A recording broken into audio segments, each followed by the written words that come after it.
মাননীয় স্পিকার, আপনাকে ধন্যবাদ।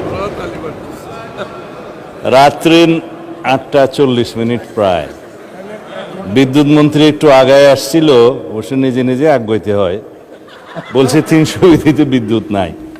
এই অবস্থায় কেউ বক্তব্য এনজয় করবে, তাও বাজেটের মতো একটা কঠিন বিষয়ে বুঝতে পারছি না। পরে অবশ্য আমার বিষয় আছে, আইন শৃঙ্খলার উপর আমাকে আক্রমণ করা হয়েছে, তো অনবরত তার কিছু কিছু জবাব দেয়া হবে। আর আমাদের এমপি জনাব শাহজাহান চৌধুরী কালকে 100 বছরের ইতিহাস বলতে বলছে, ওখানেও একটু যাব। বাজেট দিয়ে শুরু করি।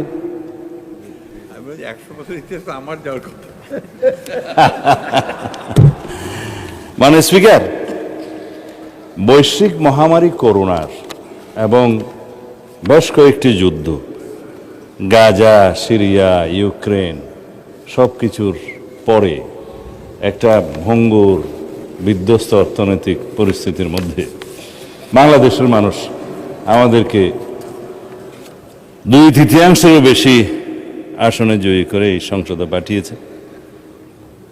আমরা এই পরিস্থিতিতে 3 থেকে 3.5 মাস সময় পেয়েছি এই বাজেটটা প্রস্তুত করার জন্য। শুরু হয়ে গেল ইরান ইরাক যুদ্ধ।